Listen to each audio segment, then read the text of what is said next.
तो अपना नाम बताओ। मेरा नाम हाई फाई है, बोलो हाई फाई। है तुम्हारे कृष्ण में। उन्होंने बिना उत्तर दिए वो चलने लगे। हजारों की भीड़, महाराज जी बताइए, महाराज बताइए, महाराज तू आवे एक पग तो मैं आऊं पग 60, और जो तू कर रो काठ को तो मैं लोहे की लाट।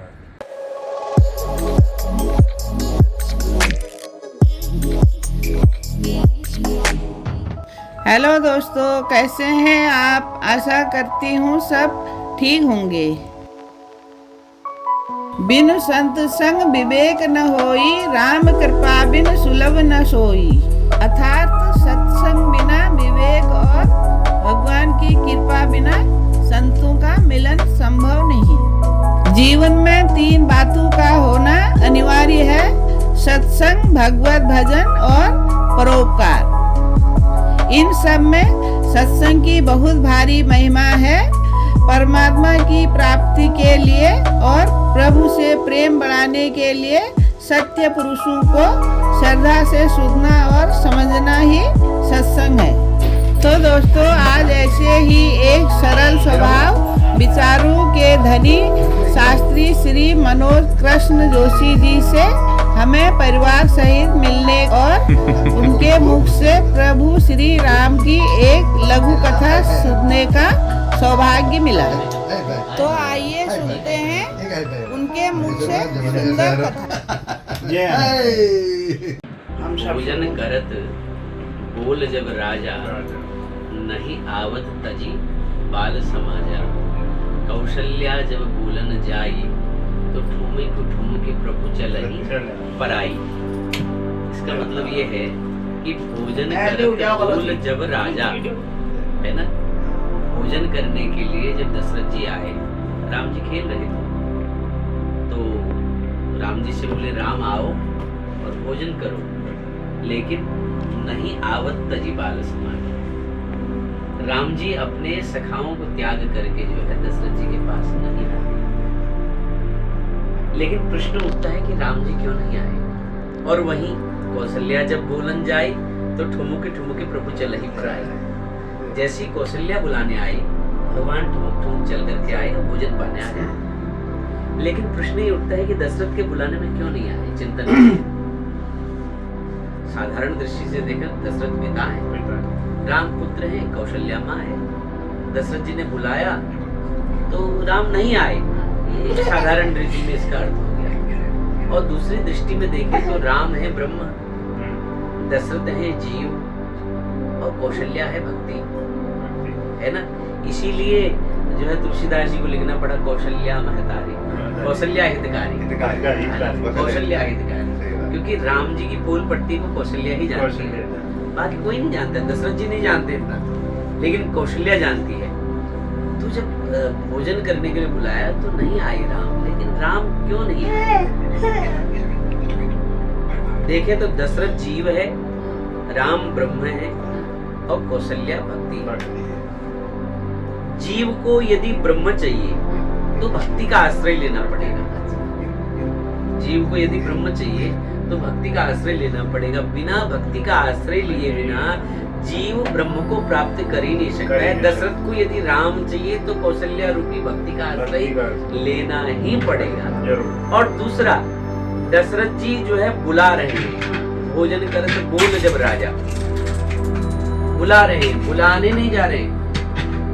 लेकिन कौशल्या जब बोलन जाई, कौशल्या बुलाने जा रही है, दशरथ जी दूर से करे आओ, यानी कि राम हो गए साधन और भोजन हो गया साध्य। बोले राम जी बोले मुझे साधन मान के प्रयोग करना चाहता है। जो मुझे साधन मान के प्रयोग, मतलब राम आए तो मुझे भोजन मिले, मतलब भगवान को साधन मान के तुम भोजन पाओगे।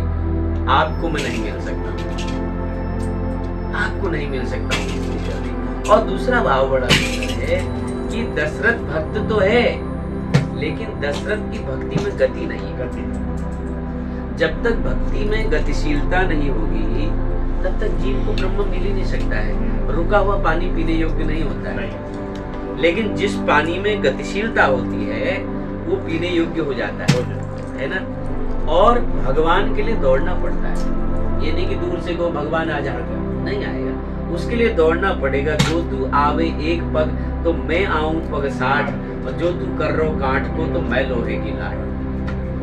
आप उससे मिलने के लिए एक पग बढ़ोगे तो वो आपसे मिलने के लिए 60 पग बढ़ेगा, और आप उससे मिलने के लिए लकड़ी जैसे कठोर हो जाओगे तो वो भी आपसे मिलने के लिए लोह जैसा दृढ़ हो जाएगा कि मुझे इससे मिलना ही है।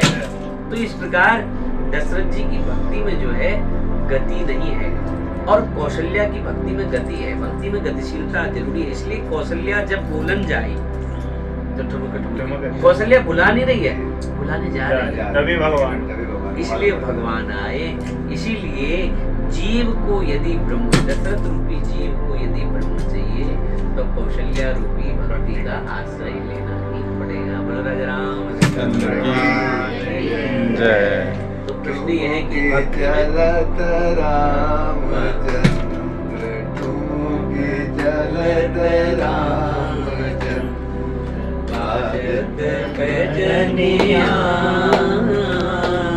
ठुमक चलत रामचंद्र ठुमक चलत ठुमक ठुमक ठुमक चलत रामचंद्र बाजत बजनिया ठुमक चलत रामचंद्र।